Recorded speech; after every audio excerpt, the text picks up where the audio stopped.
We got here because the President of the United States is struggling. We got here because the President of the United States is one of the most unpopular presidents in U.S. history. We got here because he recognizes that he will lose the election. Congress will go back into the hands of the Democratic Party next November. All right, so that's Gavin Newsom. But before we go back to him, the man with the very well-coiffed hair, I've got to tell you, we are actually continuing to monitor what's happening in California right now. We're waiting for a decision in the Eric Menendez parole board hearing. We got Brian Enton out there. If we should hear something, we will make sure to jump into that. Could he be released after 35 years? Will they vote on that? And by the way, Governor Gavin Newsom would actually have to sign off on it. But I don't want to talk him right now about Menendez. I want to talk about something else, because he is taking a victory lap. Why? This is all after California Democrats did exactly, well, almost exactly, what Texas Republicans did yesterday.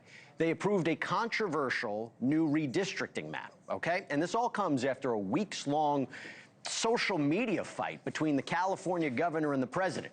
But here's the question. Is it working? Yeah, is Newsom's strategy to beat Trump at his own game, is that going to work? Well, let's ask former acting White House Chief of Staff Mick Mulvaney, NewsNation political contributor Chris Cillizza, and the host of the Aggressive Progressive podcast, Chris Hahn. Gentlemen, I had such a great time with all of you last time. I was like, let's do it again. Chris Hahn. I have to go Chris Hahn, Chris Cillizza. Chris Hahn, you know, as a Democrat, where do you see this placing not only Newsom, but the Democrats? Because this is a very different strategy. Look, the Democrats had a bill in Congress that no Republican voted for that would have ended partisan gerrymandering. Every Democrat voted for the bill. I think Newsom is setting himself up to be the front runner for the Democratic Party, and he's got signposts along the way, because it's a long way between now and when people start voting. But he's got to win an election in November. And then should the Democrats take the House a year and a half from now, well, you know what? He's going to take credit for that, too, and it's going to propel him to the nomination for the Democratic Party. But do you like this strategy? Do you like it? Do you like this fighting, all caps in messages attitude? Yeah. You do? So, I mean, we live in an attention culture in politics, right? Attention is the coin of the realm, and he's getting a lot of attention right now. And look, as a comedian, he is committing to the bit. He's staying with it. He's being true to it. And it's shining a bright spotlight on how ridiculous Trump's tweets are and some of the things in the MAGA culture online. I think it's fantastic, and I think the party's eating it up. I would lie to you. I can't lie to you and say I haven't read them and chuckled. I have. I'm not going to lie. But here's the thing. Of course, we all have. Chris Cillizza, I go to you. You're not convinced. You're not convinced that he's the front runner, huh? No, look, I'm with Chris Hahn, actually. I think Gavin Newsom has probably had the best 2025 of anybody on the Democratic side who's looking at 2028. One thing I will say, though, Jesse, I think this will probably pass. It has to be, they have to amend the Constitution in a special election in November. It's not as simple as just he signs it and that's it. I think it will pass, but there is at least a slight risk that it doesn't. And if it doesn't pass, then Chris Hahn's scenario, which I agree with about Newsom taking credit for the House, well, now all of a sudden his star is not shining as bright. Yeah. I think he has catapulted from kind of mid, like, you know, he's okay, he's probably going to run, I guess we'll see what happens, to the top tier, of which I would put still Alexandria Ocasio-Cortez the most likely to win. But I do think this will benefit him, assuming it works. I mean, that Newsom account that does these tweets had like a 450% increase in followers. There's a 20%, 24%. Yeah, I mean, he's increased to 24% as being the front runner. Mick Mulvaney, going over to you, I know you have doubts about Newsom, but if the idea is going after Trump, attacking Trump, countering Trump, it feels like he's the best option to do it. I mean, he started off the year, right, doing those interviews with those on the right. He's now taking this aggressive stance. Do you think it's him? Do you think it's an AOC? Yeah, first things first, Jess, let's not ignore the fact that both Chris's missed the opportunity to point out the fact you made fun of Gavin Newsom's hair.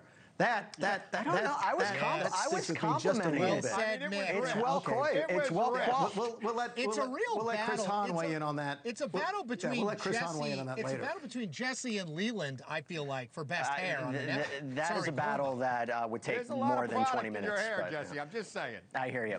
But Mick, Mick, let's get down to business. We'll talk about the hair on the Democrats. What are the Democrats going to do? Look, what is 2028 going to look like on the primaries? It'll be open on both sides, right?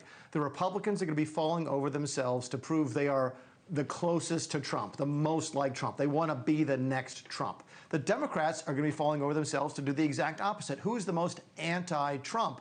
That's what Newsom is doing now. He's laying the foundation for this. Everything that Trump does, I'm something else. I think it's helping him. I think it's genius. I really do. I don't care for the guy. Can't stand his policies. Glad that I don't live in California. But from a political standpoint, he's doing all of the right things to move to the top of the list. Pritzker's got to be sitting back going, how do I get this guy's PR? I mean, everybody else who wants to be a Democrat candidate is now, chasing Gavin Newsom. Mick, I have to be honest with you. I'm very bothered by this whole redistricting conversation. I don't think it's right what was happening in Texas. I don't think that the answer in California is to fight fire with fire. You ask me, it is taking the power and the vote away from the American people. I have a serious concern about it. It feels like rigging the system. However, what are we seeing? Now this can go state by state. You can move to places like New York, New Jersey, Illinois, Maryland, Ohio, Florida. Who comes on top? Who comes out on top here? I don't think it's us. Here's my question to you, not to you because you said you were upset with it. This is not an attack on you, but anybody who's saying, oh my goodness, I can't believe this is happening. Where were they when California did this 10 years ago? If Texas does what they want to do, the Texas delegation will be 30-8, Republican versus Democrat. California is already 43-9, Democrat to Republican. Where were these folks who were complaining when Illinois did it already, when Maryland did it already? There's like 8 states, I think, that have 40% Trump voters and 0 representation amongst Republicans in the House. I get it. It's wrong, but it's been wrong for the last 20 years. And you got to excuse the Republicans who sit back and say, look, I get the criticism, but, unless you complained about it 20 years ago, we're really not going to listen to you.